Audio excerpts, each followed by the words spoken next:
ಮಂಗಳೂರಿನ ಪಾಸ್ಪೋರ್ಟ್ ಸೇವಾ ಕೇಂದ್ರದಲ್ಲಿ ಸರ್ವರ್ ಸಮಸ್ಯೆಯಿಂದಾಗಿ ಇಂದು ಸಾರ್ವಜನಿಕ ಸೇವೆಯಲ್ಲಿ ವ್ಯತ್ಯಯ ಉಂಟಾಗಿದ್ದು ವಿವಿಧ ಊರುಗಳಿಂದ ದಾಖಲೆ ಪತ್ರಗಳೊಂದಿಗೆ ಸೇವಾ ಕೇಂದ್ರಕ್ಕೆ ಬಂದ ಅರ್ಜಿದಾರರು ಆಕ್ರೋಶವನ್ನು ವ್ಯಕ್ತಪಡಿಸಿದರು। ಈ ಕಚೇರಿಯು ಅವ್ಯವಸ್ಥೆಗಳ ಆಗರವಾಗಿದೆ ಎಂದು ಆರೋಪಿಸಿದ ಸಾರ್ವಜನಿಕರು ಸೇವೆ ಒದಗಿಸುವಲ್ಲಿ ಉಂಟಾಗಿರುವ ನ್ಯೂನತೆಗಳನ್ನು ಕೂಡಲೇ ಸರಿಪಡಿಸಬೇಕು ಅಂತ ಒತ್ತಾಯಿಸಿದರು। ಮೂಲ ಸೌಕರ್ಯಗಳನ್ನು ಕಲ್ಪಿಸಲು ಸಾಧ್ಯವಾಗದಿದ್ದರೆ ಪಾಸ್ಪೋರ್ಟ್ ಕಚೇರಿಯನ್ನು ಇಲ್ಲಿಂದ ಬೇರೆ ಕಡೆಗೆ ಸ್ಥಳಾಂತರಿಸಿ ಎಂದು ಆಗ್ರಹಿಸಿದರು। ಮಂಗಳೂರು ಪಾಸ್ಪೋರ್ಟ್ ಸೇವಾ ಕೇಂದ್ರವು ಬೆಂಗಳೂರಿನ ಪ್ರಾದೇಶಿಕ ಪಾಸ್ಪೋರ್ಟ್ ಕಚೇರಿ ವ್ಯಾಪ್ತಿಗೆ ಬರ್ತಾ ಇದ್ದು ಇಲ್ಲಿಗೆ ದಕ್ಷಿಣ ಕನ್ನಡ, ಉಡುಪಿ ಮತ್ತು ಆಸುಪಾಸಿನ ಜಿಲ್ಲೆಗಳ ಜನರು ಪಾಸ್ಪೋರ್ಟ್ ಸಂಬಂಧಿತ ಸೇವೆಗಳಿಗಾಗಿ ಬರ್ತಾ ಇದ್ದಾರೆ।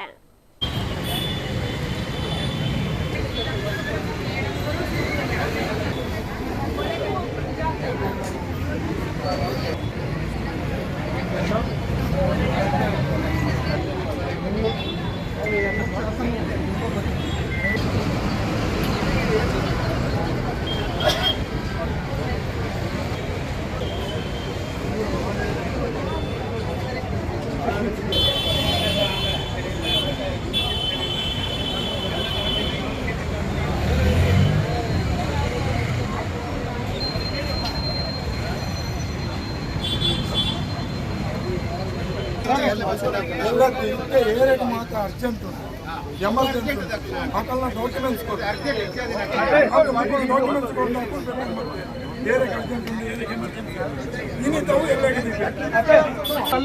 ಅಲ್ಲಿಗೆ ಫೋನ್ ಮಾಡಿದ್ರೆ ಕೇಳಿದ್ರ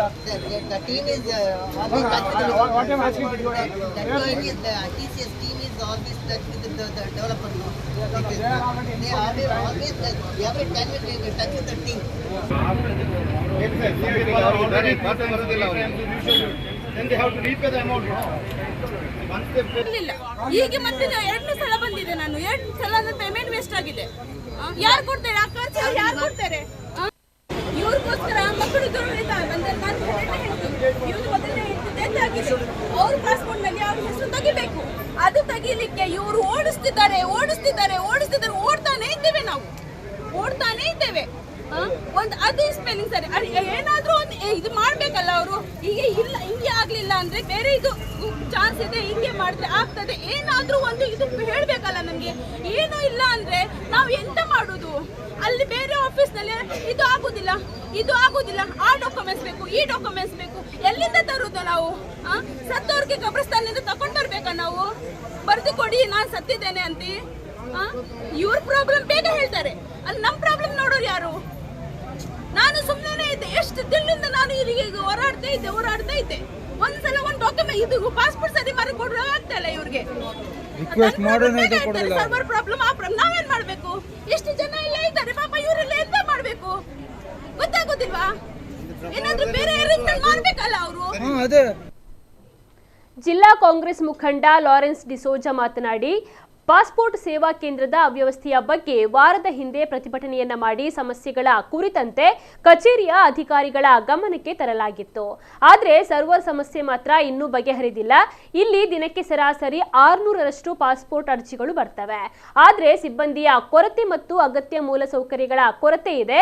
ಪಾಸ್ಪೋರ್ಟ್ ಕಚೇರಿಯನ್ನ ಇಲ್ಲಿಂದ ಸ್ಥಳಾಂತರಿಸಬೇಕು ಹಾಗೂ ಅಗತ್ಯವಾಗಿ ಬೇಕಾಗಿರುವ ಸಿಬ್ಬಂದಿಯನ್ನ ನೇಮಕ ಮಾಡಬೇಕು ಅಂತ ಆಗ್ರಹಿಸಿದರು।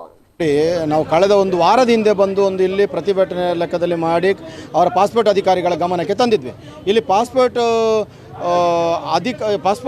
ಸೇವಾ ಕೇಂದ್ರದ ಅವ್ಯವಸ್ಥೆ ಎಷ್ಟೆಲ್ಲ ಇದೆ ಅಂತ ಹೇಳಿದರೆ ಇಲ್ಲಿ ಇವತ್ತಿನ ಒಂದು ದಿನದ ಸಮಸ್ಯೆ ಬಗ್ಗೆ ಸ್ಪಷ್ಟವಾಗಿ ಹೇಳ್ತೇನೆ। ಇವತ್ತು ಪಾಸ್ಪೋರ್ಟ್ದು ಸರ್ವರ್ ಇಲ್ಲ ಅಂತ ಬೆಳಿಗ್ಗೆ 8 ಅಧಿಕಾರಿಗಳಿಗೆ ಮಾಹಿತಿ ಬಂದಿದೆ।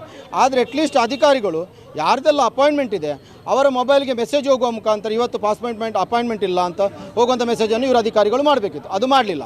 ಈಗ ಇವ್ರು ನೋಡಿ ಬೆಳಿಗ್ಗೆ 8 ಬಂದವರು ಈಗ ಮಧ್ಯಾಹ್ನ ಸಾಧಾರಣ 1-1:30 ಆಗ್ತಾ ಬಂತು, ಈಗಲೂ ಜನ ಇಲ್ಲಿ ಕ್ಯೂ ಅಲ್ಲಿ ಕಾಯ್ತಾ ಇದ್ದಾರೆ, ಒಳಗಡೆ ಸಹ ಬಿಡ್ತಾ ಇಲ್ಲ। ಕೇಳಿದ್ರೆ ಅಧಿಕಾರಿಗಳು ಏನು ಹೇಳ್ತಾ ಇದ್ದಾರೆ, ಸರ್ವರ್ ಸಮಸ್ಯೆ ಮೇಲಾಧಿಕಾರಿಗಳು ಮಾತಾಡ್ತೇವೆ ಅಂತ ಹೇಳಿ ನಾವೇನು ಹೇಳುವಂಥದ್ದು, ಇವತ್ತು ಯಾರಿಗೆಲ್ಲ ಈ 600 ಜನರಿಗೆ ಅಪಾಯಿಂಟ್ಮೆಂಟ್ ಇದೆ, ಯಾರಿಗೆಲ್ಲ ಪೊಲೀಸ್ ವೆರಿಫಿಕೇಷನ್ ಇದೆ, ಯಾರಿಗೆಲ್ಲ ತತ್ಕಾಲ್ ಪಾಸ್ಪೋರ್ಟ್ಗೆ ಅಪ್ಲೈ ಮಾಡಿದ್ದಾರೆ, ಯಾರೆಲ್ಲ ವೀಸಾಗಳಿಗೆ ಅಪ್ಲೈ ಮಾಡಿದ್ದಾರೆ, ಅಂಥ ಡಾಕ್ಯುಮೆಂಟನ್ನು ತಗೊಂಡು ಪ್ರಯಾರಿಟಿ ಬೇಸಿಸಲ್ಲಿ ಫಸ್ಟ್ ಅವರನ್ನು ಮಾಡಬೇಕು.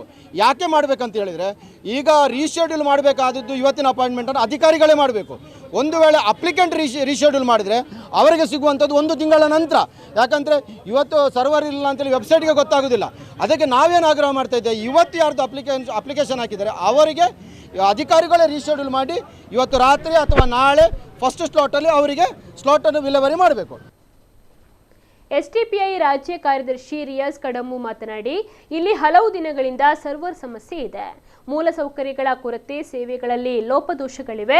ದಕ್ಷಿಣ ಕನ್ನಡ ಜಿಲ್ಲೆಯ ಸಂಸದ ಕ್ಯಾಪ್ಟನ್ ಬ್ರಿಜೇಶ್ ಚೌಟ್ ಅವರು ಈ ಬಗ್ಗೆ ಕೂಡಲೇ ಗಮನ ಹರಿಸಬೇಕು.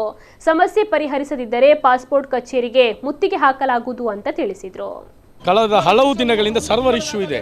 ಎಲ್ಲಿಯವರೆಗೆ ಅಂತ ಹೇಳಿದರೆ, ಈಗಾಗಲೇ ಒಂದು ಹುಡುಗಿದ್ದಾನೆ, ಇಲ್ಲಿ ಬನ್ನಿ. ಇವರದ್ದು ಜುಲೈ ತಿಂಗಳಲ್ಲಿ ಇವರು ಶೆಡ್ಯೂಲ್ ಮಾಡಿದ್ದಾರೆ. ಜುಲೈ ತಿಂಗಳಿಂದ ಸ್ಕಿಪ್ ಆಗ್ತಾ ಇದೆ. ಈಗ ಆಗಸ್ಟ್ ತಿಂಗಳಾಯಿತು. ಇವತ್ತಿವರಲ್ಲಿ ಹೇಳ್ತಾ ಇರುವಂಥದ್ದು ನೀವು 15 ದಿನಗಳು ಕಳೆದು ಬನ್ನಿ ಅಂತೇಳಿ. ಯಾರಲ್ಲಿ ಇವರೇ ರೀಶೆಡ್ಯೂಲ್ ಮಾಡ್ಕೊಳ್ಬೇಕು. ಇವರೇ ರೀಶೆಡ್ಯೂಲ್ ಯಾರು ಮಾಡಬೇಕು? ಇವತ್ತು ಅವರಿಂದ ಆಗೋದಿಲ್ಲದಿದ್ದರೆ ಅವರೇ ಶೆಡ್ಯೂಲ್ ಮಾಡಬೇಕಲ್ಲ, ನಾಳೆಗೆ ಕೊಡಬೇಕಲ್ಲ. ಇವರು ಗಲ್ಫಲ್ಲೋ ಉದ್ಯೋಗದಲ್ಲೋ ಇರ್ತಾರೆ, ಅಲ್ಲಿಂದ 15-20 ದಿನದ ರಜೆಯಲ್ಲಿ ಬಂದಿರ್ತಾರೆ. ಆ ಸಂದರ್ಭದಲ್ಲಿ ಇವರನ್ನು 2-3 ತಿಂಗಳು ಇವರು ಆಟ ಆಡಿಸಿದರೆ ಇಲ್ಲಿ ಇದಕ್ಕೆ ಜವಾಬ್ದಾರಿ ಯಾರು? ಇವರ ಉದ್ಯೋಗ ಹೋದರೆ ಇವರ ಫ್ಯೂಚರ್ ಬಗ್ಗೆ, ಭವಿಷ್ಯದ ಬಗ್ಗೆ ಇವರ ಜವಾಬ್ದಾರಿ ಯಾರು? ಏಕೆಂತಂದರೆ ಬೇಕಾಬಿಟ್ಟು ಇಲ್ಲಿ ಆಗಿಬಿಟ್ಟಿದೆ. ಈಗಾಗಲೇ ಇವರು ಹೇಳಿದ ಹಾಗೆಯೇ ಇಲ್ಲಿ ಮೂಲಸೌಕರ್ಯಗಳ ಕೊರತೆ ಅದು ದೊಡ್ಡ ಮಟ್ಟದಲ್ಲಿದೆ. ಅದಕ್ಕಿಂತ ಹೆಚ್ಚು ಸೇವೆಯಲ್ಲಿ ದೊಡ್ಡ ಕೊರತೆ ಇದೆ.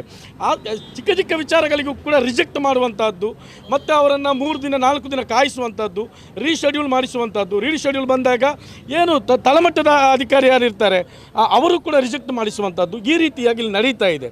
ಅಷ್ಟು ಮಾತ್ರ ಅಲ್ಲ, ಒಳಾಂಗಣದಲ್ಲಿ ಆಗಲಿ ಹೊರಾಂಗಣದಲ್ಲಿ ಆಗಲಿ ಸೀಮಿತವಾಗಿ ಬೇಕಾದಂಥ ವ್ಯವಸ್ಥೆ ಇಲ್ಲ. ಇಲ್ಲಿ ಇಡೀ ಕರ್ನಾಟಕದಲ್ಲಿ ಇರುವಂಥದ್ದು 5 ಕೊಟ್ಟಿದ್ದರೂ ಕೂಡ, ಕೊಠಡಿಗಳು ಗೊತ್ತಿದ್ರೂ ಕೂಡ ಫುಲ್ ಇದ್ದಂಥ ಕಚೇರಿಯನ್ನು ಇವರು ಅರ್ಧ ಬಿಟ್ಟು ಮತ್ತೆ ಇದನ್ನು ಸೇವೆಗೆ ಇಟ್ಟಿದ್ದಾರೆ.